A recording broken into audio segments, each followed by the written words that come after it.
con el auspicio de Ecuasanitas, lo bueno de estar sano. Afíliate. Mutualista Pichincha, ¿tienes un sueño? Construyámoslo. Programa de información apto para todo público. FM Mundo 98.1 presenta Notimundo a la carta. 60 minutos de información actualizada y entrevistas a profundidad. El mejor noticiero a la mitad de la jornada.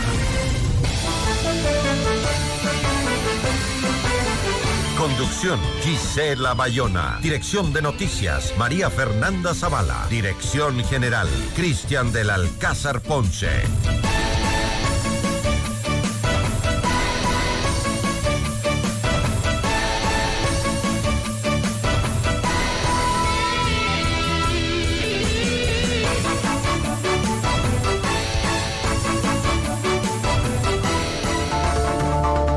Las clases presenciales están suspendidas hasta el 18 de enero de 2021, incluyendo los planes pilotos de regreso a la educación presencial en las universidades, colegios y escuelas que habían sido aprobadas previamente por el COE Nacional. La entrevista a la carta, en diálogo directo con los protagonistas de los hechos. Nos acompaña a esta hora Andrés Chiriboga, él es viceministro de Gestión Educativa. ¿Cómo está, viceministro? Buenas tardes, gracias por acompañarnos. Buenas tardes, Gisela, y buenas tardes a toda la audiencia que nos acompaña también. Viceministro, la suspensión que se planteó en las clases presenciales es hasta el 18 de enero, pero entiendo que después de esa fecha el retomar las clases presenciales va a depender del avance de la pandemia y de la situación sanitaria en el país que será analizada, ¿no es así? Efectivamente, Gisela, es importante que la ciudadanía conozca que las clases tienen una fecha de reinicio del 18 de enero, pero que esta fecha está condicionada, por supuesto, a que las condiciones de la emergencia sanitaria se encuentren estabilizadas. Como sabemos, en estos días se ha producido un alza en la movilidad de las personas por las festividades de fin de año y de Navidad, y por supuesto necesitamos hacer una evaluación previa al 18 que nos permita conocer si tenemos las condiciones necesarias para que este retorno a las clases en las instituciones que tenían ya la autorización se realice. Ahora, según teníamos conocimiento, pues se habían hecho pilotajes en algunos establecimientos, habían sido aprobados 15 universidades, 283 escuelas y colegios. Parecía que sí iba avanzando hacia la normalidad. Ahora esto se para y no se sabe si es que el 18 de enero podrán esas mismas instituciones volver a las clases presenciales. Y preocupa porque ya estamos viendo hoy día está saliendo a la luz los daños no solo psicológicos, sino también de aprendizajes que van a tener los chicos que están en clases virtuales desde finales del año lectivo anterior y principios de este. ¿Eso es cuánto? Más de 8 meses más o menos en clases virtuales, ¿verdad? Efectivamente, en el régimen cierra, sí, aproximadamente más de 8 meses. También hay que tener en consideración que 2 de esos meses eran meses que correspondían a las vacaciones para lo que es Sierra Amazonía. Pero sí, a partir del mes de marzo se interrumpieron las clases de manera presencial. En la costa todavía no habían iniciado. Iniciaron también con un retraso por esto, pero tuvieron que iniciar de manera virtual y se mantienen de manera virtual en la mayor parte de las instituciones. Hay que tener en cuenta que nosotros tenemos en el Ecuador, entre instituciones públicas, fiscomisionales y particulares, más de 16.000 instituciones educativas. Y de esas, apenas 283 contaban con la autorización del COE para retornar. Y, por supuesto, para nosotros como Ministerio de Educación, es fundamental avanzar con la paulatinidad al retorno a la presencialidad, justamente para garantizar tanto la contención emocional de nuestros niños y niñas como los mejores aprendizajes. Y hay que tener en cuenta que en todos los casos, en estas 283 instituciones educativas, entre las que están 79 instituciones que ya contaban con autorización en meses anteriores y que ya habían retornado efectivamente la presencialidad, se cuenta con una voluntariedad unánime, es decir, padres, madres, representantes legales, directivos, docentes y personal de servicio, todos estuvieron de acuerdo en regresar, justamente preocupados por conseguir mejores condiciones educativas y también también porque los padres y madres salen a realizar actividades económicas y necesitan también un lugar seguro y confiable en el que sus hijos e hijas se encuentren. Sí, pero también esto debería ir de la mano con el tema de la conectividad, ¿no? O sea, volver todos al estudio desde el Internet no es igual para todos. Tenemos todavía, pese a lo que hemos avanzado, porque sí se ha avanzado mucho en el último año en conectividad, justamente la pandemia nos empujó a ello, que por un lado nos dejó algo positivo, porque creo que es positivo que más personas en el Ecuador tengan acceso a Internet. Sin embargo, no se ha llegado a lo que se esperaba y hoy volvemos a las clases virtuales. Muchos de estos niños que ya estaban asistiendo a las escuelas eran de escuelas y colegios públicos, colegios fiscales, zonas rurales también, hoy tendrán que regresar a casa sin Internet también. Efectivamente, hay que entender dos cosas. En primer lugar, de las 283 escuelas que contaban con autorización, 12 eran instituciones particulares y el resto eran instituciones de sostenimiento fiscal. En el caso de las instituciones fiscales, al ser el Ministerio de Educación el regente, digamos, de estas instituciones, nosotros siempre escogimos instituciones que se encuentran en la ruralidad, en donde la conectividad era escasa o era muy difícil de conseguir, y en las que además los padres y madres no contaban con los equipos necesarios para que sus hijos, uno o más hijos, se conecten pues a las actividades virtuales. Entonces, por supuesto, nosotros privilegiamos de esas instituciones educativas y, como yo decía, contamos con la petición, inclusive por escrito en muchísimos casos, de los padres y madres de familia. Pero hay que entender que durante estos 15 días, menos de 15 días ya, hasta el 18 de enero, en las que se retornarían las actividades presenciales, por supuesto nosotros tenemos que privilegiar también el cuidado de la vida, y en este sentido es que nos hemos visto obligados a retornar a actividades no presenciales, Gisela, y esto es muy importante. No todas las actividades educativas se realizan de forma virtual. Cuando no existe conectividad, tenemos que garantizar que el servicio educativo se sigue prestando.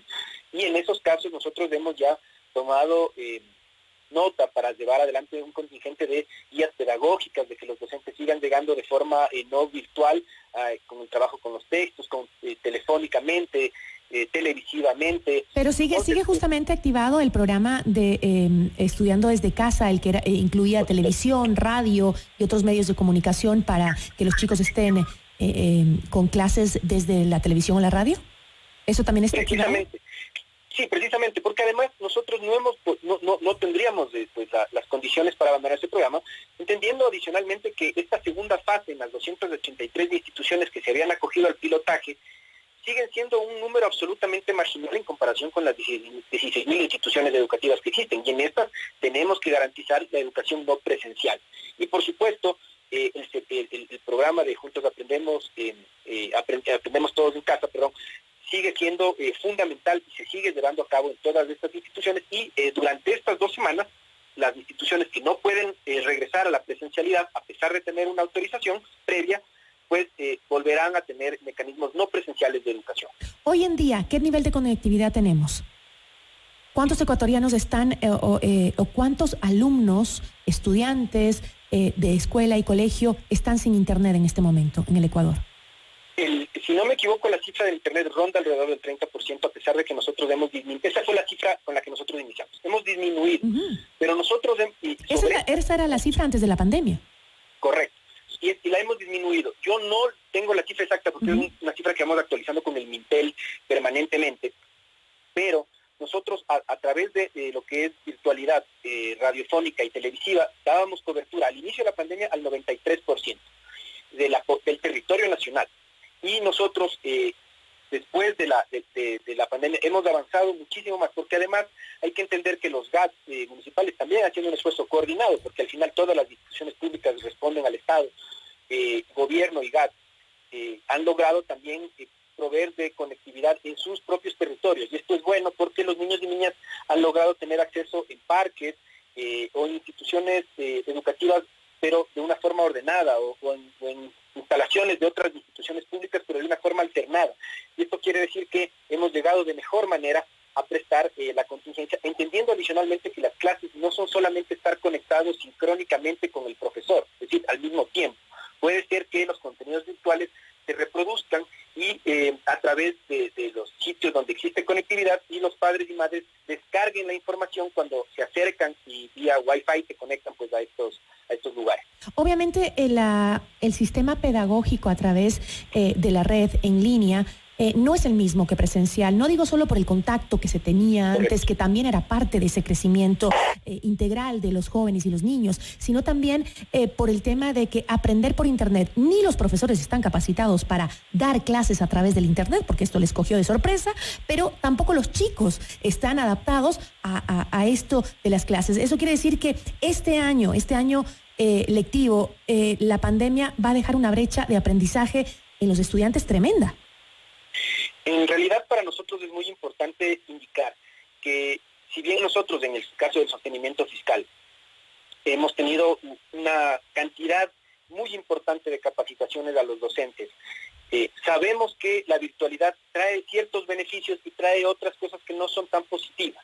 Por ejemplo, dentro de los beneficios está que en las redes del Ministerio de Educación se cuenta con muchísimos recursos para el aprendizaje, totalmente disponibles y gratuitos en las páginas del Ministerio de Educación para todos los estudiantes. Capacitaciones con las que hemos llegado los docentes en convenio con distintas universidades nacionales e internacionales, y todas gratuitas. Los docentes masivamente se han acogido a estas capacitaciones para mejorar sus capacidades. Pero también conocemos que hay ciertos procesos de aprendizaje que no se pueden realizar desde la virtualidad, especialmente aquellos procesos en los niveles iniciales, porque claro, las actividades de lectoescritura para los niños y las niñas muy pequeños se aprenden de la mano de un docente, se aprenden en la institución educativa. Entonces, nosotros sabemos que esa brecha existe, no podemos ser ciegos a eso, pero efectivamente creo que el trabajo conjuntamente con UNESCO en la elaboración de guías pedagógicas ha sido muy bueno. Sin perjuicio de eso, hay que entender también, Gisela, que la principal función del Ministerio de Educación, después de, por supuesto, el tema educativo, es brindar contención emocional a nuestros niños y niñas en estos momentos. Están en sus casas todo el día, están en un ambiente que era ajeno a ellos, porque uno finalmente sale de la casa a recibir su educación o a trabajar, en el caso de los adultos normalmente, y en la casa llega a descansar, a hacer otro tipo de vida, y ahora en la casa se convirtió en una extensión del aula. Entonces, la contención emocional, el pasar todo el día con sus padres y madres, que tampoco estaban acostumbrados a estar con sus hijos durante las 24 horas, es muy importante. Y las actividades de las guías pedagógicas no están enfocadas solamente al aprendizaje. Dicen que el incremento de problemas de depresión en los jóvenes y niños es realmente aterrador. Hay cientos de niños que hoy en día sufren de depresión y cada vez son más jóvenes, ¿no? Un niño con depresión es algo que no veíamos antes y que hoy los psicólogos están viendo, pero en cantidades que preocupan. Es preocupante y nosotros siempre hacemos un llamado ahí a entender que la comunidad educativa no solamente la conforman los docentes, la comunidad educativa no solamente es de los directivos y de los estudiantes, también, y lo dice la ley, también son los padres y madres de familia. Y justamente el entender que estos problemas de depresión crezcan cuando nuestros niños y niñas están con sus padres o madres o están en sus entornos familiares, es algo que preocupa, es algo en lo que nosotros tenemos que trabajar. El trabajo de los docentes en este sentido, en estos momentos, radica no solamente en transmitir conocimiento, sino en saber que el núcleo familiar está bien, en hacer actividades que involucren a toda la familia, para que los tejidos sociales, los tejidos familiares no se vayan rompiendo en estos procesos. Ahora, si los docentes tienen que dividir su trabajo, que antes era más enfocado hacia la educación, hacia la capacitación de los jóvenes, de los estudiantes, en también hacer este trabajo un poco de investigadores, psicólogos, para ver cómo está el lado emocional del chico, pues ahí ya hay también otra pérdida en el campo de la educación, ¿no? ¿Cómo vamos a recuperar? ¿Será que estos niños van a tener que hacer un año más de colegio para poder recuperar lo que han perdido durante la pandemia, durante su periodo escolar? No, en realidad, los conocimientos académicos pueden ser reforzados. Tampoco es que los niños durante este año han sido solamente contenidos emocionalmente. Como yo digo, las tareas... No lo digo, pero sí es, y lo digo porque incluso, no solo en colegios fiscales, en donde tal vez podríamos decir que pueden faltar los recursos para capacitación, para que los chicos puedan acceder al internet, miles de cosas, sino también en los colegios privados, pese a que son colegios que todavía están recibiendo su paga, que tienen dinero para trabajar en capacitación, que se han adaptado a las necesidades.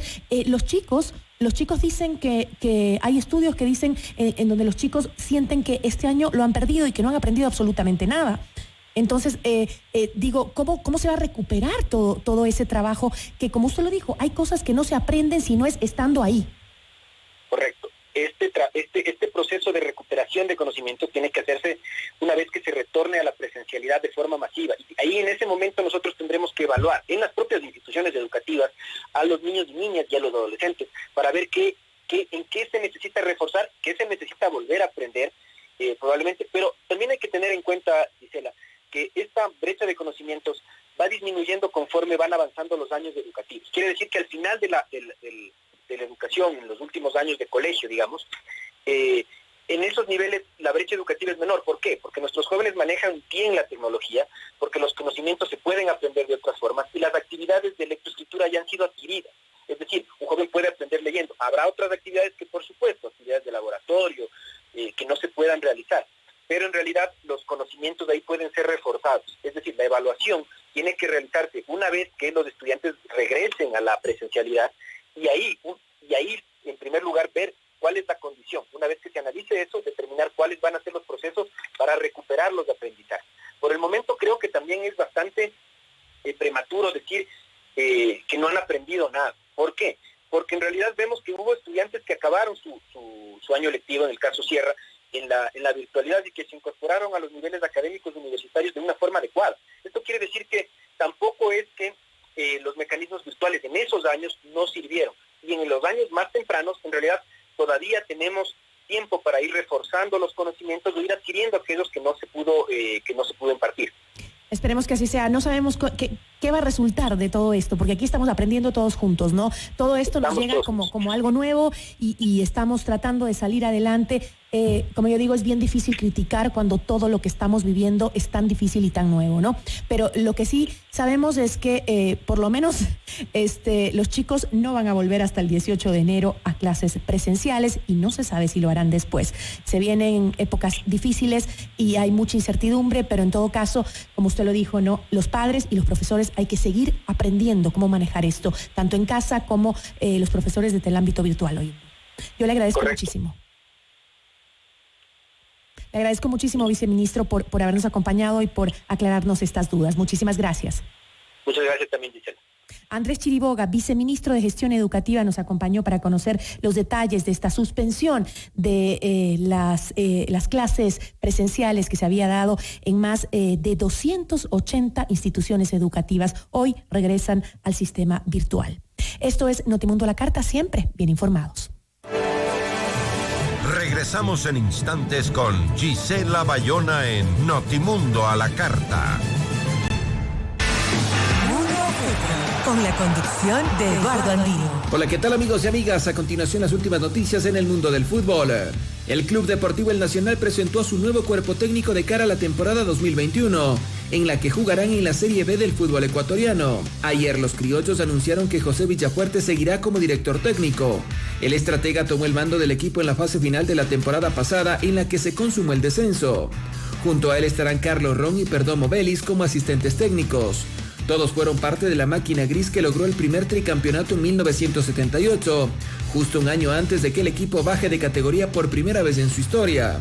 Además, para hoy se tenía previsto realizar pruebas de COVID-19 aparte del plantel y mañana empezar con los trabajos en cancha.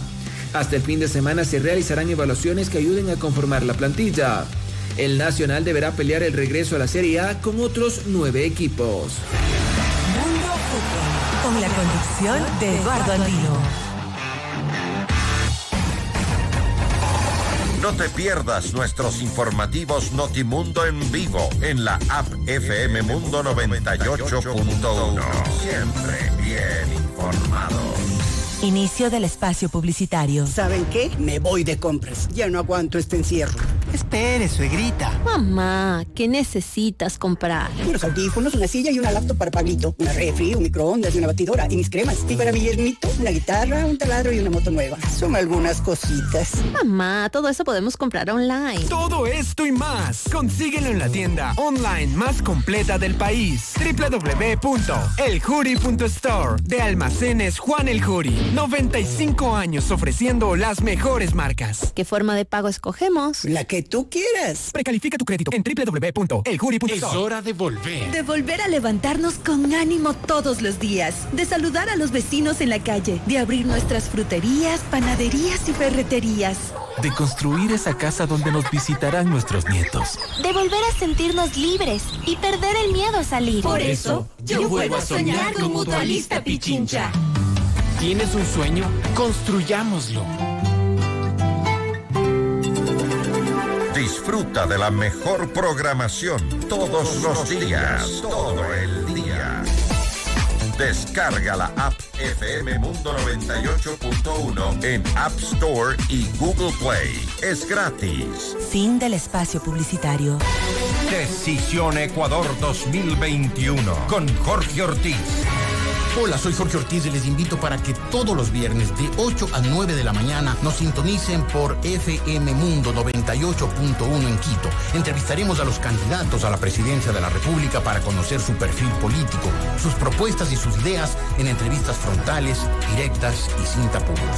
Decisión Ecuador 2021. Este viernes a las 8 horas. Solo por FM Mundo 98.1. Líder en noticias y programas informativos. El mundo cambió. Empezamos esta nueva etapa con un mar de oportunidades. Y lo más importante, listos para hacer las cosas de manera diferente. Que tu negocio y empresa se levanten, que tus nuevos proyectos se difundan con fuerza y lleguen a toda nuestra extensa audiencia. Porque en FM Mundo sabemos hacerlo bien. Reinvéntate, reactívate, no dejes pasar más tiempo. Tus consumidores te están esperando. Mantén tu marca viva en FM Mundo. Publicidad 360 de gran impacto. Contáctanos ya a ventas@fmmundo.com. WhatsApp 099-003-8000. Le invitamos a escuchar nuestro siguiente programa. 14 horas. Vamos Mundo Magazine. Con Valeria Mena, Laura Galeano, Nicole Cueva. Notimundo a la carta. 60 minutos de noticias actualizadas. Conducción Gisela Bayona.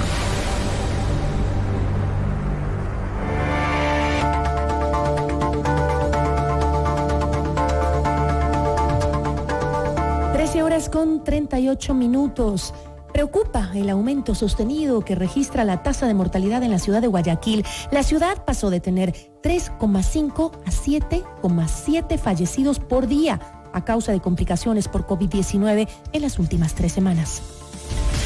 La entrevista a la carta, en diálogo directo con los protagonistas de los hechos. Nos acompaña a esta hora Gustavo Zúñiga, él es miembro del COE cantonal de la ciudad de Guayaquil. Gustavo, ¿cómo está? Muy buenas tardes. ¿Aló? ¿Cómo ha pasado? Sí, buenas tardes. No le escuchábamos bien. ¿Cómo está? Bien, gracias. Ahora ya tenemos una buena recepción.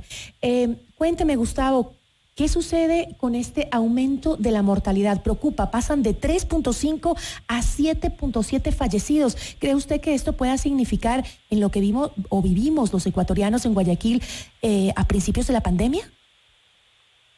¿Pueda volver a pasar lo mismo? Bueno, este incremento que usted ve entre la semana 39 y la semana 53 sí es una realidad porque las muestras las tomamos nosotros.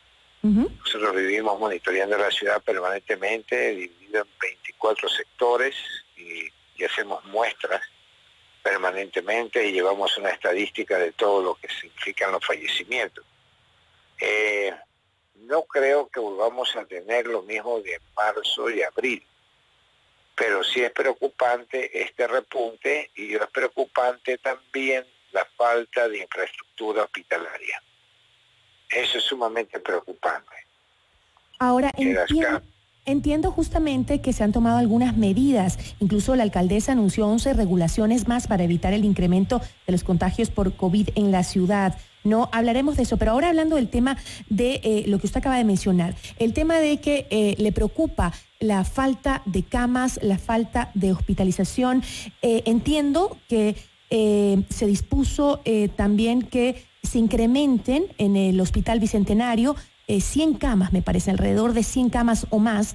Este hospital que ya tenía una capacidad de 100 camas para emergencias, si así se lo requiere, y con todos los insumos también para atender y hospitalizar a pacientes de COVID. Pero ¿qué pasa con aquellos pacientes que ya tienen síntomas graves de la enfermedad? ¿Hay las suficientes camas con respiradores para ellos? No. Definitivamente lo que es la atención hospitalaria en los hospitales del gobierno o del IES, allí hay una falencia de las camas UCI. Eso está más o menos en el 92 al 94% de ocupación. Lo que hay es infraestructura puesta por nosotros en el Bicentenario, que es de la segunda instancia. La UCI es la tercera instancia. Segunda instancia es cuando usted necesita oxígeno.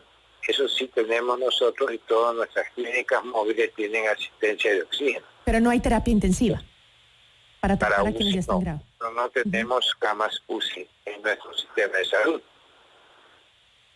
¿Y esto qué quiere decir entonces? Porque usted me dice, no creo que lleguemos a lo que vivimos a inicios de la pandemia en Guayaquil, que fueron imágenes dantescas, pero sin embargo está reconociendo que no hay la capacidad para atender tanto número de enfermos con gravedad. Y si es que estamos registrando... Enfermos de gravedad es difícil la situación, es difícil.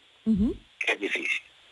Lo único que tenemos que hacer ahorita es trabajar más intensamente en localizar, como lo estamos haciendo nosotros, en localizar al paciente en la primera instancia para evitar que llegue a la segunda instancia, captarlo, medicarlo y evitar que llegue a la segunda instancia, que es donde usted necesita oxígeno. En esa segunda instancia nosotros tenemos la capacidad de dar oxígeno, pero también tratar siempre de evitar que lleguen a la última instancia, que es la tercera, que ahí sí ya viene el ingreso a los hospitales del gobierno por la capacidad de camas UCI que tienen ellos.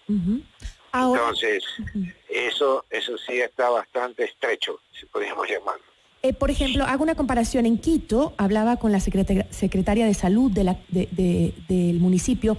Ella decía que lo que más le preocupaba era de que en Quito, por ejemplo, la gente estaba dejando que la enfermedad avance. Muchos pacientes incluso se han contagiado, pacientes, digamos, adultos jóvenes, menores de 40 años, que no entrarían entre el grupo de riesgo, se enfermaban y dejaban que los síntomas avancen sin dar tratamiento, y eso hacía pues que lleguen ya a estar en la tercera etapa, que es justamente la que necesita terapia intensiva. ¿Cómo contrarrestar esto? Si es que en Guayaquil obviamente podría estar pasando lo mismo, es decir, la gente está esperando tal vez en casa diciendo, bueno, mis síntomas son normales, no necesito todavía, y se agravan sin llegar a recibir atención médica. ¿Cómo solucionamos esto? ¿Es una falta de comunicación decirle a la gente que cuando ya empiece con una cierta sintomatología asista a este tipo de hospitalización? Bueno, nosotros tenemos dos caminos. Una que es la telemedicina, por medio del cual los pacientes se comunican con el centro médico nuestro, y al recibir la información, los médicos dan la atención necesaria, la prescripción necesaria, y la canalización necesaria. Con eso estamos evitando que mucha gente de primera instancia pase a la segunda instancia. El otro mecanismo que nosotros hemos implementado es ir a localizar al paciente a través de unas encuestas que nosotros hacemos todos los días en los 24 diferentes sectores. Nosotros vamos a la casa del paciente a tratar de localizarlo en primera instancia, y eso es lo que hacemos la mayoría de los días. Entonces nosotros cogemos a este paciente y le damos todas las recomendaciones, medicina incluida, y hacemos seguimiento a través de telemedicina, para que este paciente no pase a la segunda instancia. Y eso ha sido gran parte del control y del éxito que ha tenido Guayaquil haciendo esto. Lo estamos esforzando cada vez más. Desgraciadamente, la falta de cumplimiento de los ciudadanos, especialmente por estas fechas festivas y por cualquier otro motivo, ha llevado a un incremento que lo tenemos reflejado ahorita en la ocupación de los hospitales y el número de casos como se ha incrementado. Bueno, el tema de Navidad y Año Nuevo lo vamos a vivir todavía las próximas semanas que vienen. Lo que estamos viviendo es la desobediencia de hace 3 semanas, ¿no? Sí, estamos viendo lo que pasó entre la primera y segunda semana, un poquito más, quizá empezando la tercera semana de diciembre. Los festejos del Campeonato Nacional de Fútbol también. Todavía no estamos viendo los resultados de Navidad y Año Nuevo. ¿Qué es lo que pasó las primeras semanas de diciembre? Pasó que la gente tuvo una efervescencia por salir de compra a todos lados, a salir. Entonces, los festejos del Campeonato Nacional de Fútbol también. ¿Perdón? Los festejos del Campeonato Nacional de Fútbol, sobre todo en la ciudad de Guayaquil, con el ídolo Barcelona, pues bueno, eso fue algo eventual y algo de esperarse. Bueno, pero esos son los hechos justamente. De Guayaquil, sino en muchísimas ciudades del país lo celebraron, pero era algo de esperarse, era una competencia, al final de una competencia larga, y entonces pues al final pues hubo esta explosión, pero que fue momentánea, fue de 10 de la noche a 1 de la mañana máximo. De ahí se despejó toda la ciudad. Obviamente pudieron haber generado algunas personas contagiadas, pero no fue a mayores, gracias a Dios. No fue permanente, no fue por mucho tiempo, fue por escasas 3 horas que duró esta algarabía y pudimos retornar a la normalidad. Ahora, Gustavo, entre las medidas que se han tomado por parte del COE cantonal en Guayaquil está también una resolución que aborda la regulación de las actividades comerciales. Guayaquil fue una de las ciudades primeras en reactivarse, que parecía que ya el movimiento comercial, económico, empezaba a salir adelante luego de lo que sufrió la ciudad de Guayaquil. ¿Cómo afecta ahora a la economía de la ciudad las restricciones que están poniendo? Porque entiendo que muchas son enfocadas hacia los sectores comerciales. Bueno, el centro comercial tiene un aforo de hasta el 50% y pueden laborar hasta las 10 de la noche, desde las 8 de la mañana. Ellos no tienen problema de horario, de apertura de horario. Pueden trabajar muy temprano, pero sí tienen el problema del control en el aforo y hasta las 10 de la noche. Es decir, nosotros buscamos una reactivación. Lo que pasa es que hay que romper esquemas y en lugar de ir a comprar siempre a la mediodía o en la tarde, pues hay que hacerlo muy temprano en la mañana. Es cuestión de adaptarse o cambiar hábitos, pero eso hay que hacerlo en función de la preservación de la vida. La alcaldesa de Guayaquil, luego de lo que había sucedido con esta variante del virus que apareció en Reino Unido, había hecho algunas exigencias al gobierno pidiéndole que limite el ingreso, por lo menos a Guayaquil, de las personas que viajaban desde Reino Unido, algunas restricciones también. ¿Se ha pensado ahora en volver a esas restricciones que estaban en un inicio de que para entrar a la ciudad de Guayaquil había que hacerse una prueba, por lo menos una prueba rápida para poder viajar a la ciudad de Guayaquil? ¿Se va a volver a implementar algo así? Bueno, nosotros insistimos, y esto ya es una cuestión de historia y de hecho. El virus entró por vía aérea y llegó de España. Sabemos la localización del paciente cero y cómo se diseminó el virus aquí en la ciudad. ¿Qué es lo que la señora alcaldesa está pidiendo? Es que no se vuelva a repetir esto, y lo que está pidiendo que se tomen las medidas para contrarrestar y poner barreras de seguridad a los viajeros que vienen de Europa específicamente y del Reino Unido. Eso es todo lo que se ha pedido, que es una medida de preservación, de emergencia, si usted quiere llamarle, pero en este caso amerita. Esperemos que con estas restricciones, entiendo que en total son 11 restricciones, son 11 regulaciones que quieren o pretenden evitar el incremento de los contagios por COVID-19, baje en estas semanas el índice de mortalidad en Guayaquil que ha crecido en las últimas semanas. Yo le agradezco muchísimo por habernos acompañado y esperemos que la gente también acoja esto de buena manera y cumpla con las restricciones, ¿no? Porque la desobediencia creo que ha sido en esta pandemia nuestro peor enemigo. Muchísimas gracias. A ustedes, muchas gracias. Muy buenos días. Agradecemos a Gustavo Zúñiga, miembro del COE cantonal de la ciudad de Guayaquil, que ha puesto nuevas restricciones justamente por el incremento de personas que han fallecido por el COVID-19 en las últimas semanas. 13:50. Esto es Notimundo a la Carta, siempre bien informados. Notimundo a la Carta, una opción para mantenerse informado. Ahora las noticias.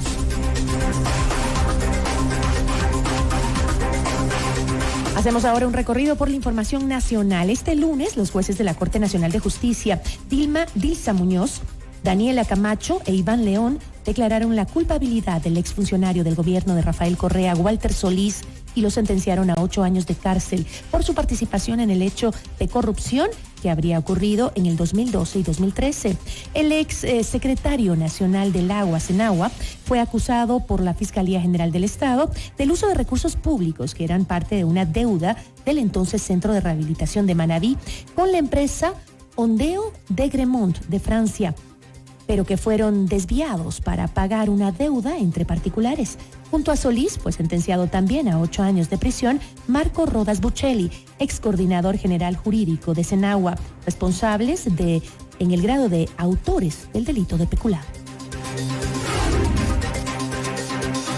Y durante los últimos 3 meses de 2020, el Producto Interno Bruto del Ecuador registró un incremento de 4,5% frente al segundo trimestre del mismo año. Sin embargo, en contraste con el mismo periodo del tiempo del año 2019, se identifica una contracción del 8,8%. Según el Banco Central del Ecuador, la cifra revela una recuperación de la economía que fue afectada entre abril y junio pasados por la suspensión de las actividades productivas durante el periodo de confinamiento en todo el país.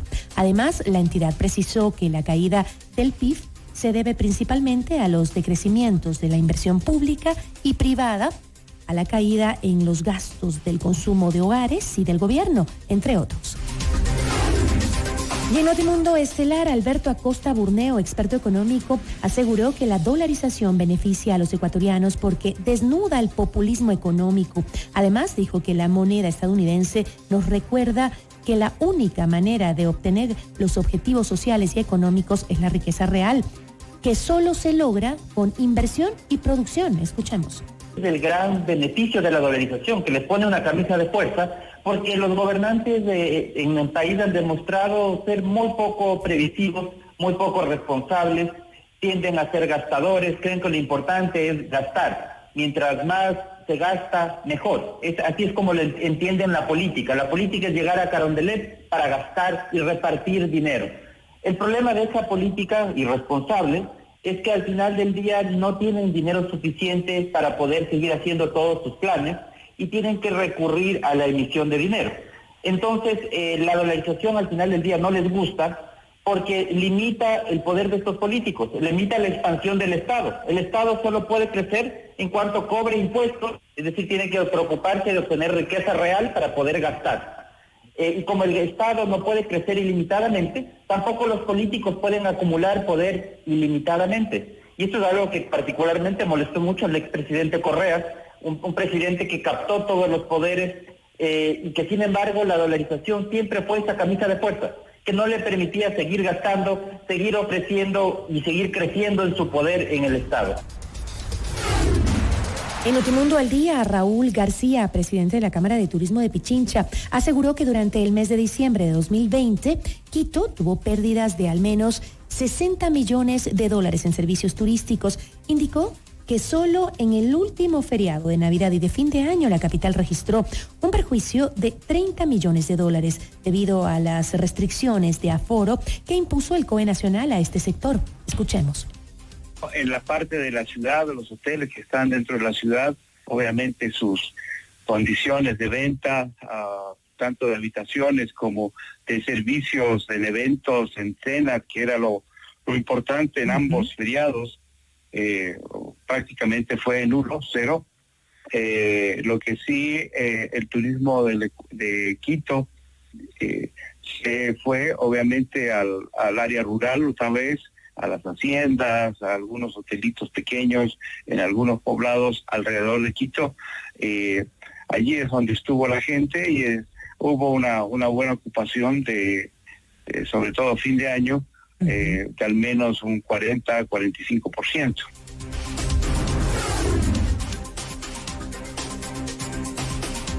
Después de 17 años de litigio, la Corte Constitucional emitió el 30 de diciembre pasado un fallo a favor de la Corporación Nacional de Telecomunicaciones, CNT, y en contra de la compañía Convergia Inc., empresa que había planteado un reclamo por un total de $19 millones a causa de un contrato terminado unilateralmente en el año 2001 por la antigua Pacifictel, debido a un incumplimiento por parte de Convergia. Adicionalmente, la Corte dispuso que la compañía reembolse $3 millones más intereses que habían sido embargados por la disposición de un juez y que ahora se la considera ilegal. En ese sentido, CNT informó que contratará un peritaje a fin de calcular los valores totales. En Notimundo al Día, Edison Llanes, gerente del Metro de Quito, aseguró que se tiene previsto que el directorio de este sistema de transporte aprobará el modelo de gestión en la segunda semana de enero de 2021. Agregó que en esa reunión se deberá decidir si se opera bajo una alianza estratégica público-privada o si lo hacen a través de una delegación por contrato. Llanes aseguró que técnicamente el metro está listo, pero que haría falta la decisión política. Escuchemos. Depende mucho de decisiones políticas, porque es básicamente juntar la decisión del directorio para poder hacer este proceso. Lamentablemente, esperemos nosotros que se convoque este directorio por parte del señor concejal que preside el directorio, y de esa forma ya poder tomar la decisión. Le vuelvo a indicar, para empatar las fechas de entrega de obra con arranque de operación, estamos ya tarde porque lamentablemente se ha perdido el tiempo que debía haberse tenido en diciembre, y también con la aprobación de la ordenanza, ¿no? La ordenanza de política tarifaria, sistema integrado y demás, se retrasó más de lo que estaba previsto, y no tenemos en este momento fecha de lanzamiento de concurso porque no tenemos aprobación de directorio todavía. Esto es Notimundo a la Carta, siempre bien informados. En Notimundo a la Carta es momento de realizar un recorrido por el mundo.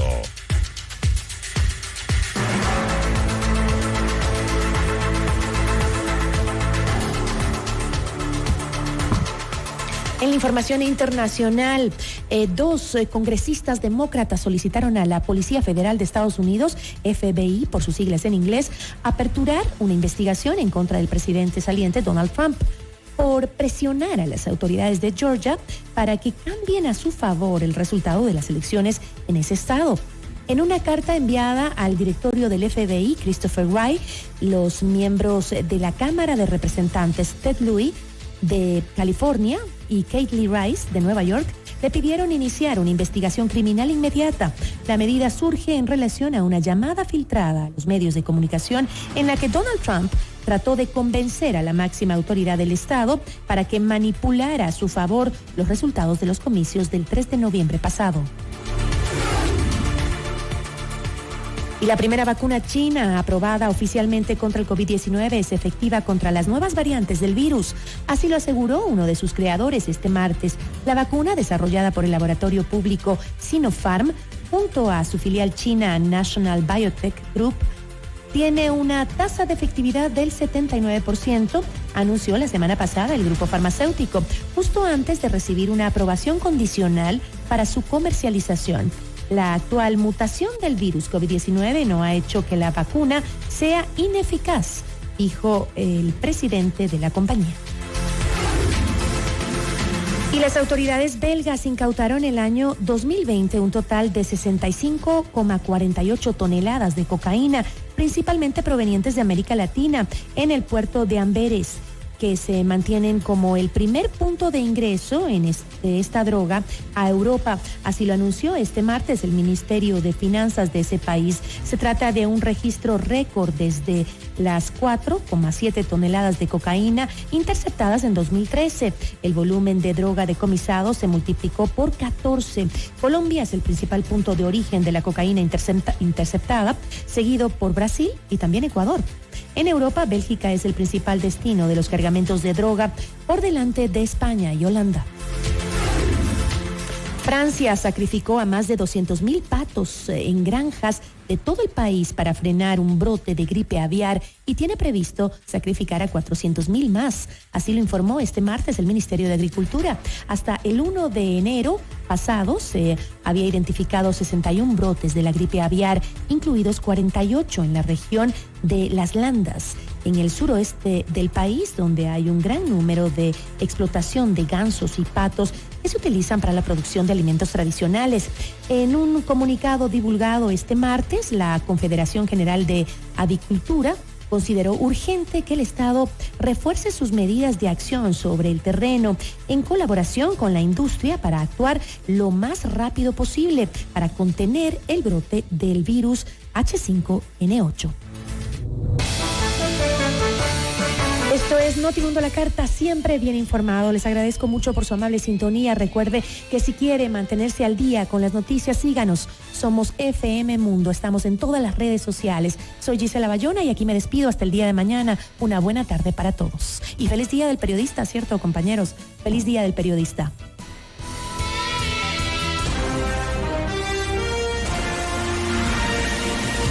Gracias por su sintonía esta tarde. FM Mundo 98.1 presentó Notimundo a la Carta. 60 minutos de noticias actualizadas y entrevistas. El mejor noticiero a la mitad de la jornada. Conducción Gisela Bayona. Ingeniería de sonido Mauro Olivo. Producción FM Mundo Live Fausto Calispa. Redacción y redes sociales Carolina Salazar, Estefanía Vaca. Dirección de noticias María Fernanda Zavala. Dirección general Cristian del Alcázar Ponce.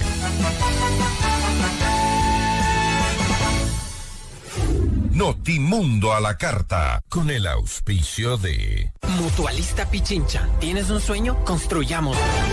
FM Mundo Noticias. Los últimos acontecimientos